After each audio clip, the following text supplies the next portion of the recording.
Bem, retornando à teoria dos 4 ídolos de Bacon. Lembrando que essa teoria dos 4 ídolos, famosa dos 4 ídolos, elas representam preconceitos que podem comprometer a pesquisa científica. Significa que ele está identificando em 4 grupos coisas que podem prejudicar a pesquisa e o resultado da ciência. Coisas que nós deveríamos nos afastar se quisermos fazer de fato uma ciência.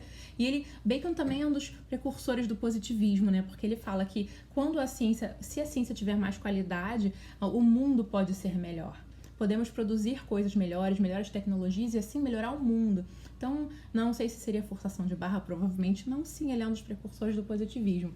Vamos voltar aqui a falar sobre os 4 ídolos. Então, o primeiro que eu tinha falado na parte 1 do vídeo era ídolo da tribo, que eu falei que é o que representa a gente em associação, provincialismo, boato, evidência, anedótica, casuística, experiências pessoais de um grupo.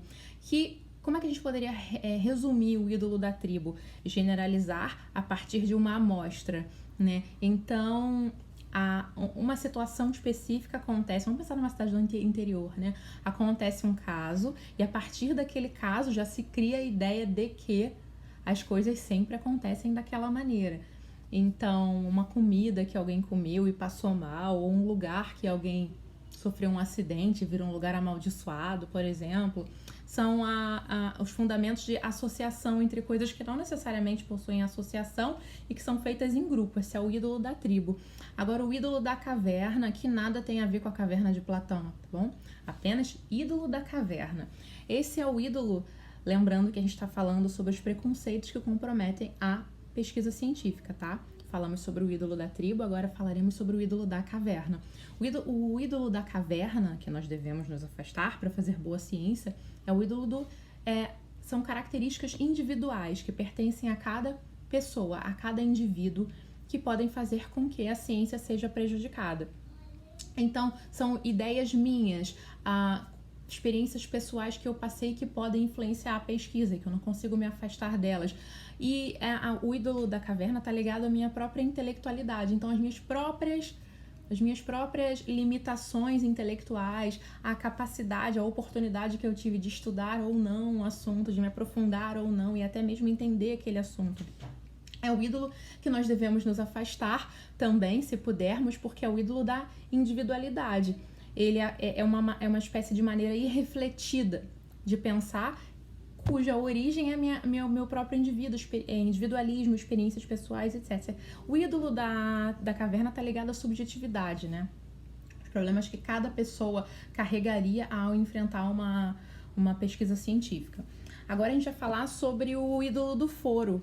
O ídolo do foro, ele tem a ver com as ideias e com as palavras e com o discurso. De que maneira o próprio discurso e de que maneira as próprias palavras podem atrapalhar a ciência e o andamento da pesquisa. Por quê?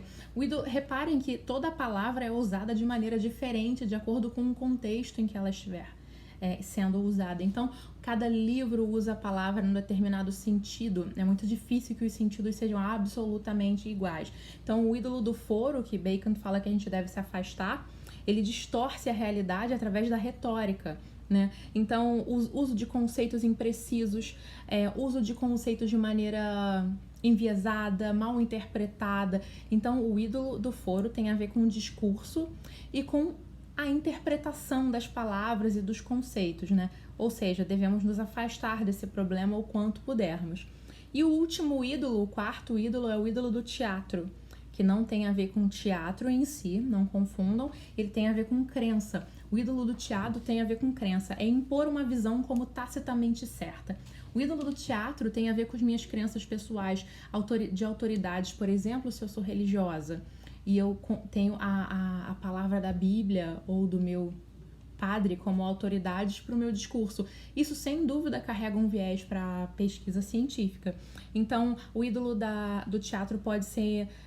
vou dar um exemplo para vocês: apelo à tradição, à autoridade, dogmas políticos, filosóficos ou ideológicos. Então, a ideia do teatro aqui não tem a ver com o teatro em si, tem a ver com a ideia de uma autoridade religiosa, político-filosófica, a qual o cientista pode se apegar e dessa maneira comprometer, contaminar a pesquisa científica, comprometer a própria ciência. Essa teoria muito famosa do Bacon são ideias que ele coloca que prejudicariam e prejudicam necessariamente o andamento da ciência e seu resultado. Então, se vocês tiverem que pensar de que maneira aplicar isso, seria ao elaborar a ciência, devo me comportar de maneira a me afastar desses 4 ídolos. Então, do individualismo, da anedota, das ideologias, das ideias preconcebidas, das má interpretações de conceitos e etc. Bem, essa é a parte mais importante de Bacon. Não, obviamente, a gente não consegue exaurir o tema, mas é muito importante que vocês olhem materiais complementares e fiquem atentos, porque eu espero que a qualquer momento, eu realmente espero que Bacon caia no Enem, porque os 4 ídolos ainda não caíram. Eu acho que é uma matéria que está prestes a cair, tá bom? Beijos!